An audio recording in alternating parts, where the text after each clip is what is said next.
Bom dia a todos.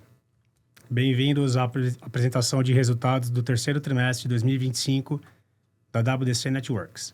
Eu sou o Brian Pinho-Roque, gerente de Relações com Investidores. Estou aqui com o Vanderlei Rigatieri, CEO e fundador da companhia, Felipe Meldonian, CFO e diretor de Relações com Investidores, e Bruno Rigatieri, diretor comercial e de marketing.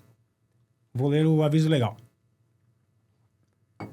As informações contidas neste documento relacionadas às perspectivas sobre os negócios e de crescimento da WDC Networks são baseadas exclusivamente nas expectativas da diretoria sobre o futuro dos negócios. Essas expectativas dependem substancialmente das condições de mercado, do desempenho da economia brasileira, do setor e dos mercados internacionais, e, portanto, estão sujeitas a mudanças sem aviso prévio. Todas as variações aqui apresentadas são calculadas com base nos números, sem os arredondamentos. O presente relatório de desempenho inclui dados contábeis e não contábeis. Os dados não contábeis não foram objetos de revisão por parte dos auditores independentes da companhia. Eu passo a palavra para o Vanderlei. Bom dia a todos, pessoal. Mais uma vez estamos aqui para divulgar os resultados da WDC. E tem muitas coisas boas, muitas novidades, muito resultado positivo nesse terceiro trimestre, a despeito de toda a complexidade econômica que a gente está vivendo. Uma das coisas que eu queria começar falando é justamente sobre a mudança do nosso ticker, né? A WDC agora é WDCN3, né? A gente era LVTC3, passou para ser WDCN3. Muito legal. Isso aqui é uma mudança até engraçada, porque a gente recebia, na época do IPO, muito comentário, muito questionamento sobre o ticker, e tem alguns investidores aí que devem estar rindo aí, porque a gente conseguiu agora mudar o ticker, né? Então, a partir de agora, né, desse trimestre, a gente já está sendo negociado com esse ticker na B3. A agenda de hoje, eu queria passar algumas coisas, alguns prêmios, reconhecimentos que a gente teve durante esse trimestre, depois vamos passar para os destaques, e aí a gente entra no breakdown da receita, desempenho da empresa, como é que a gente está fazendo a gestão de capital de giro e de caixa, que eu acho que é uma grande novidade que veio agora aí pelos números que vocês vão ver. E depois a gente termina com a nossa estratégia, o que a gente está fazendo já, o que vai ser no ano que vem, e abrimos para perguntas e respostas, tá? Bom, nesse trimestre, a gente conseguiu, pela sexta vez consecutiva, ser reconhecida como uma das empresas de excelente desempenho no aspecto de ter um ambiente muito legal, muito bom para trabalhar. Então, a gente tem o selo, o certificado do Great Place to Work, mais uma vez. Isso, para mim, é sempre muito gratificante, mostra quanto que a WDC se preocupa com as pessoas, né? A gente sabe que tecnologia tem que melhorar a qualidade de vida das pessoas, e aqui dentro, eu acho que todo mundo que está dentro da WDC tem esse propósito. Essa é uma empresa que tem um propósito muito forte na parte de qualidade de vida. Esse ano também a gente foi, mais uma vez, ranqueado como uma das 1000 empresas pelo valor econômico. E a revista InfoChannel, que é uma das mais renomadas aí no mundo de TI, também agraciou a WDC com 3 prêmios. Primeiro, como executivo do ano, que eu recebi esse prêmio com muito orgulho, muita satisfação. O prêmio de melhor empresa de logística e capilaridade e suporte técnico, uma coisa muito legal que vem alinhada com os nossos valores. E a parte de também ser a empresa com o maior destaque em termos de sustentabilidade e governança entre todos os distribuidores que atuam no Brasil. Como destaque, né, que a gente sempre faz isso, porque aqui está resumido as grandes conquistas da empresa, né? Então, a primeira é o de atingir 222,5 milhões em termos de receita líquida, né? Isso significa um crescimento de 11,3% comparado com o mesmo ano, mesmo período do ano passado. E eu quero sempre ressaltar, né, que a gente não tem mais a receita de solar, e isso faz com que, mesmo assim, a gente esteja crescendo, né? O lucro bruto acumulado, ajustado, né, desse trimestre foi 61,4 milhões, isso dá um crescimento de 11,5%. O EBITDA ajustado ficou na faixa de 59,7 milhões, que é um pouquinho abaixo do mesmo período do ano passado. O lucro líquido ajustado ficou em 4,8 milhões, uma perda aí comparado com o mesmo período do ano passado, mas vocês vão ver aí as razões disso. Mas no acumulado do ano, nos 9 meses, a gente teve um crescimento, né, de 11,9 milhões.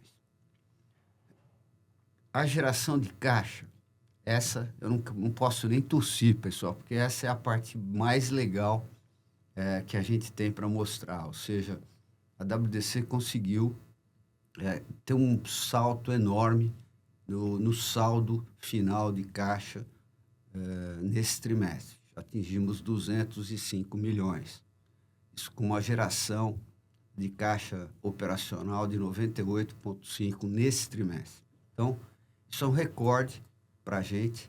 Isso mostra exatamente aquilo que a gente sempre falou desde o IPO, que no momento em que a gente der uma desacelerada por algum motivo no CAPEX feito para fazer locação, né, o TAS, a gente vira um grande gerador de caixa.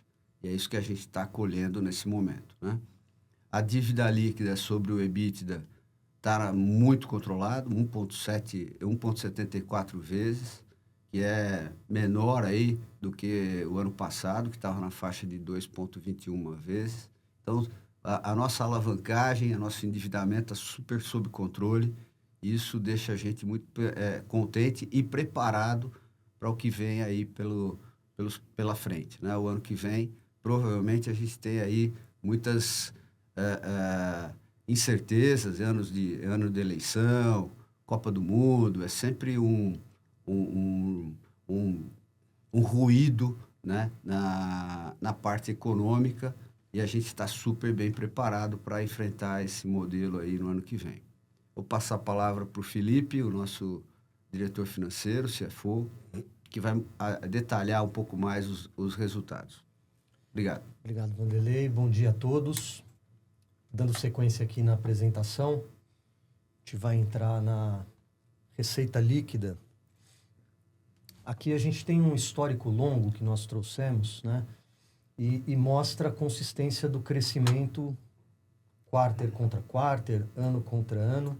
A gente entregou 658 milhões de reais nos 9 meses acumulados de 2025, que representa aí 16,4% acima do mesmo período do ano passado. A receita de serviços segue com uma representatividade bem grande. Importante lembrar que isso é um dos nossos pilares estratégicos, que é agregar serviço com o intuito de agregar valor aos nossos clientes, de nos diferenciarmos no ambiente competitivo, né? E totalizou essa linha de receita 111 milhões de reais. A paralisação do solar, ela aconteceu efetivamente ao longo do ano de 2024. Foi uma decisão tomada no começo do ano e a gente foi descontinuando, de modo que em 2025 o solar já basicamente não tem nada na nossa receita.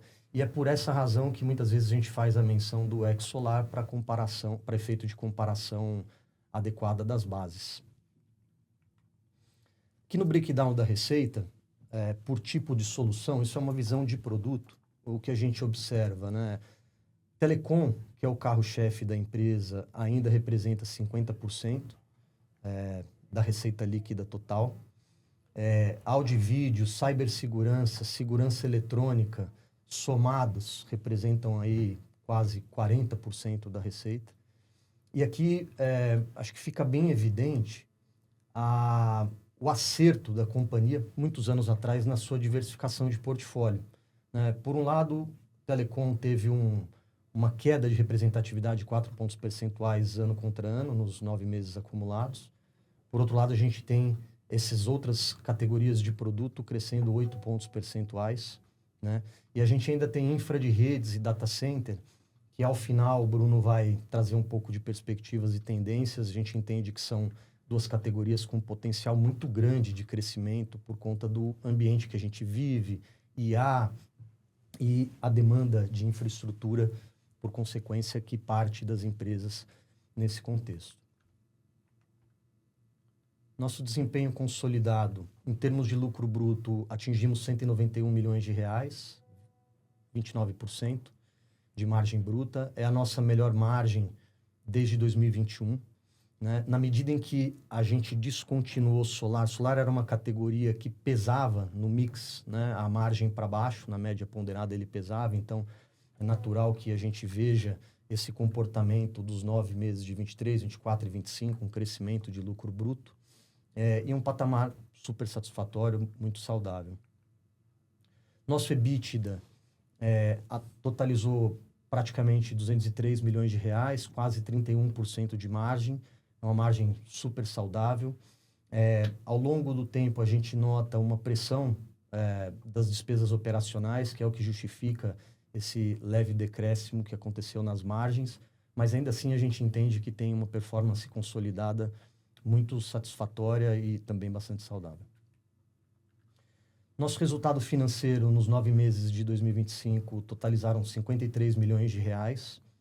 As principais variações ano contra ano que explicam, né, esse crescimento no resultado financeiro é juros sobre empréstimos. O crescimento ele é diretamente correlacionado 1 para 1 com o aumento do CDI, conta apurada na ponta do lápis.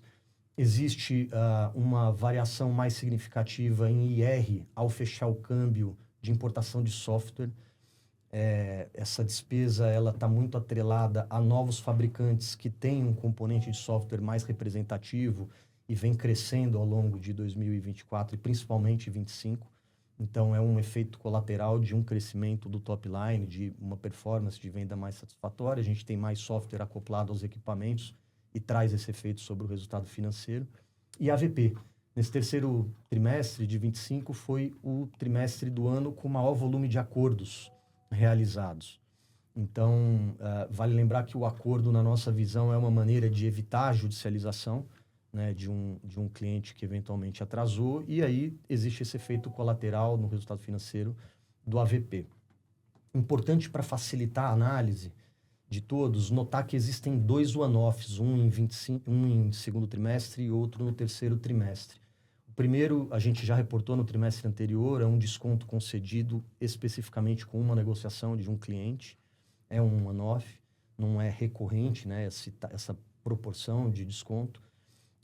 E no terceiro trimestre, nós reconhecemos 9 milhões em receita financeira de correção monetária de contratos de 2021 até 2024, que para fins de comparação também é um one-off, há essa previsão contratual para aplicação da correção monetária que nós fizemos retroativamente de contratos que não havia sido aplicada essa correção e por isso esse pontilhado, né, mostrando que, na verdade, a despesa financeira ela tem uma certa linearidade entre os 2 trimestres, se tirarmos o desconto do segundo trimestre e se tirarmos também a correção monetária do terceiro trimestre. Nosso lucro líquido do trimestre foi de 4,8, acumulado nos 9 meses quase 12 milhões de reais. Conseguimos reverter o prejuízo do segundo trimestre e, com isso, entregamos basicamente, desde a descontinuação do solar, quase todos os trimestres no campo positivo, lembrando, né, das dores que sentimos mais intensamente em 2023, quando estávamos fazendo o giro mais acelerado dos estoques após a remarcação de preço dos fabricantes chineses com um custo de reposição de produto muito mais baixo. E ali a gente teve, pela primeira vez da história, um prejuízo né, acumulado do ano. Então, esperamos aqui um comportamento mais no campo positivo e terceiro trimestre revertendo o segundo trimestre, prejuízo do segundo trimestre. Entrando no tema de capital de giro, cash is king é uma frase super repetida. A liquidez, ela é uma fortaleza dos negócios em ambientes voláteis. O Vanderlei comentou bem, ano que vem existem algumas incertezas e a companhia está muito disciplinadamente focada em preservação de liquidez. Existem várias alavancas para isso e ao longo dos próximos slides vai ficar bem claro que alavancas são essas. No primeiro slide, nós temos aqui na linha preta o prazo médio de recebimento. O que a gente pode observar é que ele vinha crescendo há 8 trimestres, né? Lá no primeiro trimestre de 2023, 125 dias, bateu os 248 dias no quarto trimestre de 24, e de lá para cá a gente conseguiu uma estabilização e uma leve redução. Isso é muito fruto, né, da reformulação tanto da política de crédito como de cobrança. Linha azul escura, a gente tem o prazo de estocagem. A gente falou bastante sobre isso, né, tanto de recebíveis como estoque ao longo do primeiro semestre. Nosso estoque chegou a 117 dias, entregamos 97 dias. Nossa orientação ela é bem pragmática. Se o lead time de reposição é de 2 meses que a gente quer buscar, e a gente está empenhado nessa direção, acreditamos que ainda tem muito capital de giro para ser liberado. Combinado essas duas variáveis de recebimento e estocagem, a gente vê a linha verde pontilhada reduzindo de 322 dias para 291 dias. São quase 30 dias de redução do ciclo de caixa da companhia. Isso libera mais de 70 milhões de reais do capital de giro, né? Então tem um efeito bem significativo. Segundo ponto, o Vanderlei comentou, discricionariamente a gente tirou o pé do acelerador do TAS.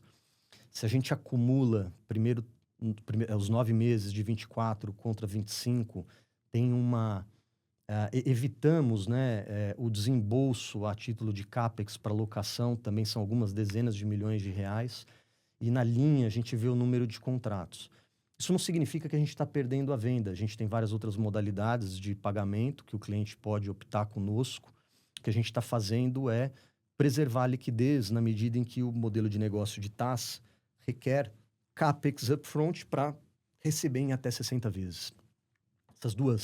Esses dois slides combinados, eles nos levam a uma situação de caixa, 205 milhões no terceiro trimestre, é o melhor resultado de dívida líquida EBITDA desde setembro de 2022, uma posição de liquidez e de capacidade, né, de cumprir com suas obrigações de curto, médio e longo prazo bastante tranquilo.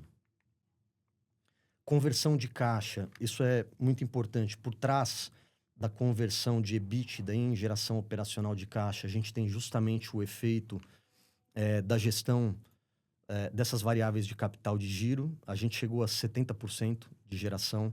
No mês de setembro, a gente chegou a passar de 100%.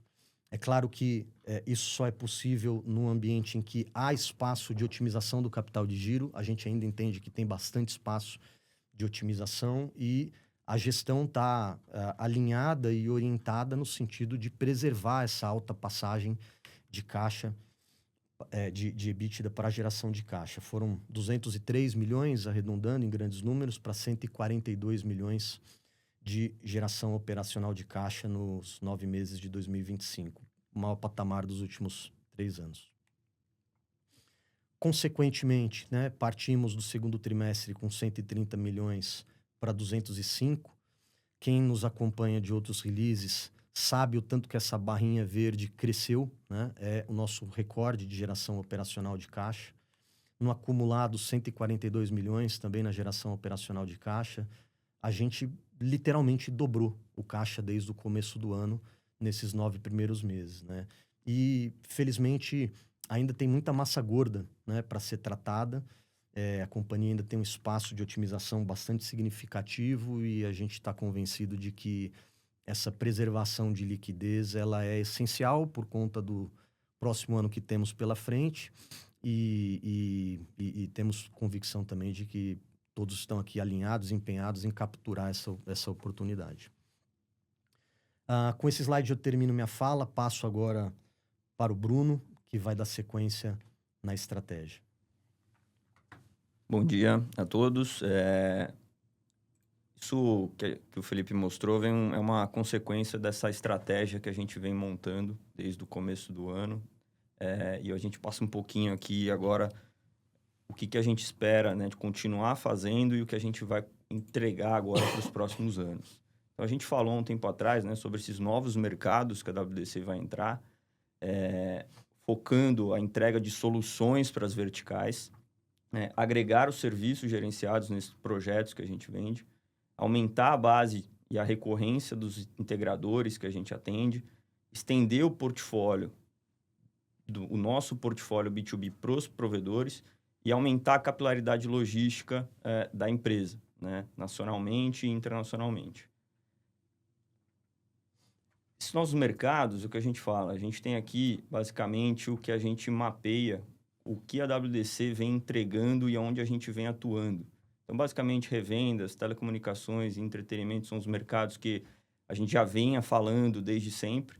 E agora a gente começa a ter uma visão desses outros mercados aqui, como varejo, indústria, transporte, hospitalidade, finanças e educação, onde a gente consegue ver o posicionamento da WDC nesses mercados. As soluções que a WDC vem entregando e vem compondo o portfólio para cada vez mais estar mais presente nesses mercados e entregar soluções e produtos para esses mercados que a gente consegue e identifica que são mercados onde o nosso portfólio consegue entregar uma oferta que a gente fala de soluções de A a W.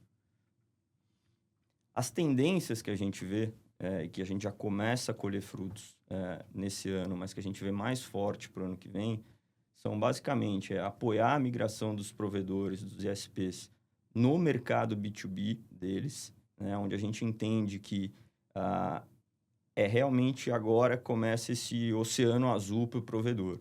Né? O mercado B2C do provedor está cada vez mais difícil, mais o rouba-monte, o net ads está sendo cada vez menor, mas dentro do mercado B2B é onde o provedor ele tem muito espaço para crescer. E a WDC ela tem um portfólio, como a gente viu, 50% da nossa receita é desse portfólio muito focado no mercado B2B, onde o provedor ele tem a capacidade de agregar muita receita. As oportunidades em data centers regionais, né, de eficiência energética, isso é talvez o tópico mais falado ultimamente, né, desses data centers regionais, do investimento que o Brasil tem para fazer. O Brasil é um polo muito forte, tem tudo que precisa para a construção de data center. O Brasil é muito forte, tem isso para entregar. Então, e a gente entende que o provedor é um canal também extremamente capaz de ser esse agente da transformação digital e realmente espalhar esses data centers regionais no Brasil. Ampliar os serviços gerenciados. Então, com a aquisição da Infinity que a gente fez esse ano, a gente cada vez mais está conseguindo agregar essa entrega. A gente viu aí nos números a fatia de serviço, ela vai aumentando cada vez mais no nosso faturamento e tende a aumentar muito mais para o ano que vem. E atender essa crescente demanda de redes 5G privada, isso também é um tópico extremamente importante. A gente está com diversos projetos no pipeline, já entregou alguns projetos nesse ano de redes privativas.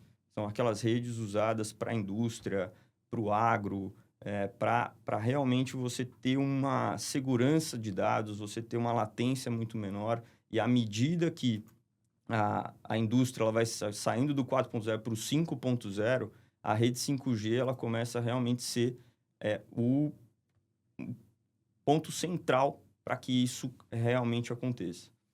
Fornecer infraestrutura para IA, né? Então, acho que a WDC ela sempre foi muito forte em fornecer a infraestrutura, e com o advento aí da IA, tudo que a gente fala de data center, de rede privativa, é um ponto central para que a IA, ela de fato acelere e consiga realmente trabalhar em sua plena força. E seguir crescendo o portfólio de cibersegurança. Acho que dentro dos tópicos que mais se falam no mundo, cibersegurança também está na crista da onda. Toda semana a gente vê um problema, alguma brecha de acesso, de invasão. Então, é um movimento que, com tudo isso que a gente fala das tecnologias avançando, a cibersegurança é uma base, é o que eu falo que é a porta de entrada para que você precisa começar a trabalhar e desenvolver portfólio. Então, basicamente, essas são as tendências que a gente vê de investimento.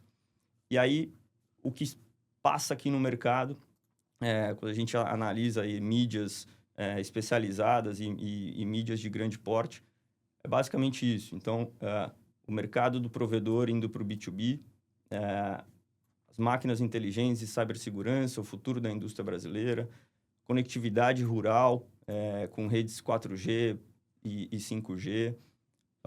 Então, isso é o que se fala no mercado e é o que a WDC vem preparando o portfólio, ofertas, soluções, time especializado para atender a demanda do que se fala em tecnologia.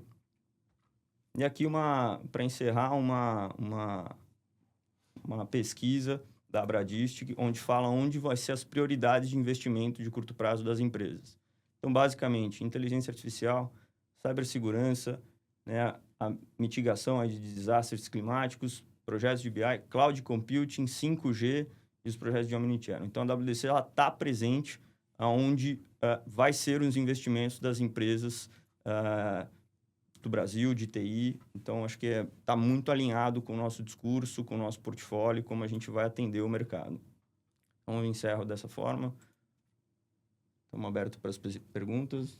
Obrigado. Maravilha, obrigado, Bruno.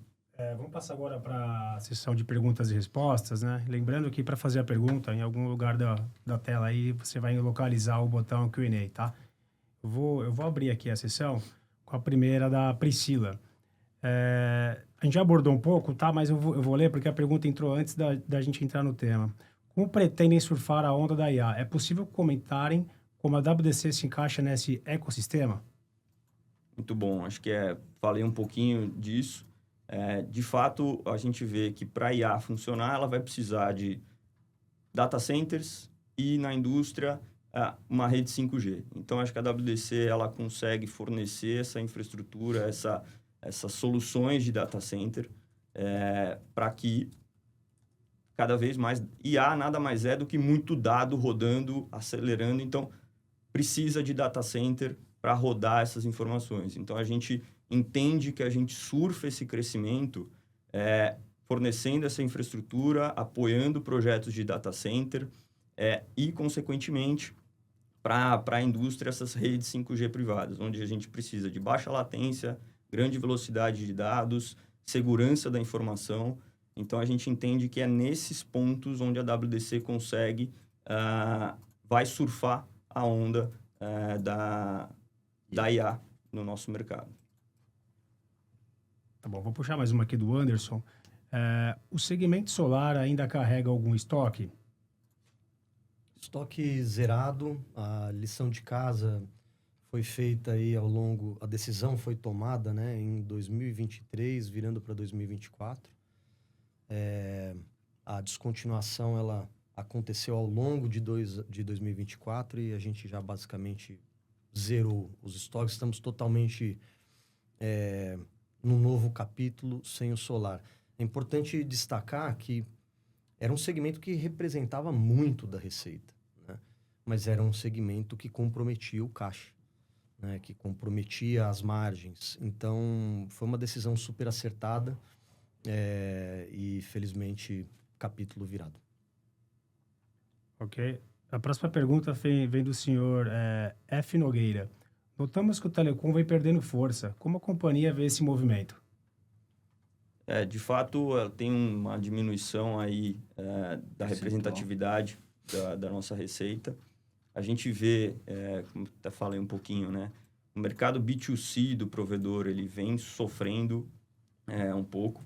tem uma competição bem agressiva entre os provedores, mas aonde a gente vê que é a oportunidade para o provedor e, consequentemente, para a WDC, é realmente agora trabalhar o mercado B2B. O provedor, ele sempre teve, em média, aí de 5% a 10% da base em B2B, mas está muito pouco lá dentro, né? Entregando o link, entregando o básico para esse cliente corporativo. Então, a gente entende que agora é o momento do provedor ele virar a chave e começar a agregar serviços e novos produtos para o mercado B2B. Então, a gente entende que, como a gente fala, você quer chamar a atenção, é falar do B2B no provedor, né? A palavra do momento, é onde o provedor vê que ele tem a oportunidade de crescimento e é assim que a gente imagina que vai continuar crescendo, usando toda essa capilaridade que o provedor tem no Brasil. Então, eu falei, né, um pouquinho, o provedor, na minha visão, ele é realmente esse agente da transformação digital no Brasil, onde quem está espalhado para o Brasil para atender a PME, né, do Brasil.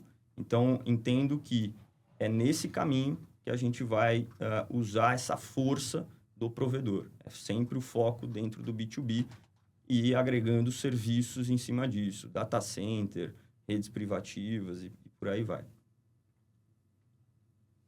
Bom, não havendo mais perguntas, eu passo a palavra para os nossos diretores para prosseguirem com as considerações finais. Opa, vou falar então. Bom, mais uma vez, queria agradecer a todos por estarem aí no nosso call aí de resultados.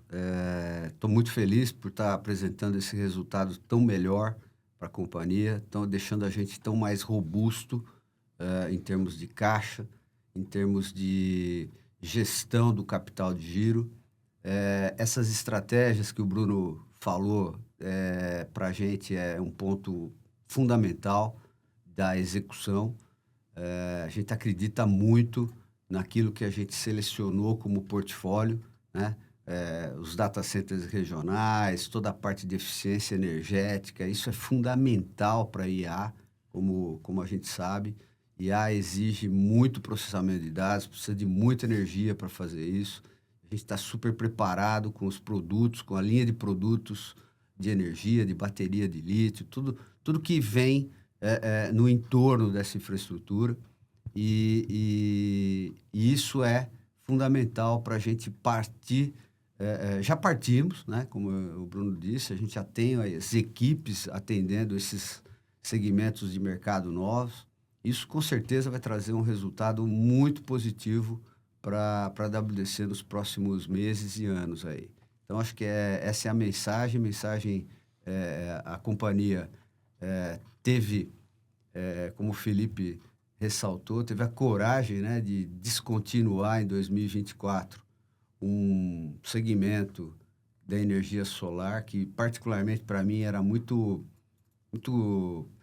gratificante, né? Estava tudo alinhado com a estratégia de uma tecnologia que melhora a qualidade de vida e dá uma economia para as famílias, né, de energia elétrica, que continua subindo no Brasil, mas, infelizmente, esse mercado ficou muito complexo e eu tenho visto aí mais empresas questionando a viabilidade de continuar trabalhando com esse produto aqui no Brasil, né? Então, acho que a gente tomou uma decisão difícil, mas correta no momento certo. Aliás, isso vocês já viram ao longo desses anos com a WDC. A gente não tem nenhum problema de tomar decisões radicais ou difíceis que façam a companhia melhorar ao longo dos anos, né? Nós não somos uma empresa de curto prazo. A gente pensa na continuidade do negócio, né? Aliás, a gente fez a IPO por causa disso, né? De manter a empresa viva para sempre, né? Isso é perpetuidade do negócio. Eu acho que a gente está entregando exatamente isso. Então, despeço aí de todos. Obrigado aí do pessoal aqui do RI, do financeiro, do Bruno e tal, que prepararam, que fizeram acontecer, né? Esses números. Mas eu acho que essa é a mensagem positiva daqui para frente. Muito obrigado, bom dia a todos. Obrigado.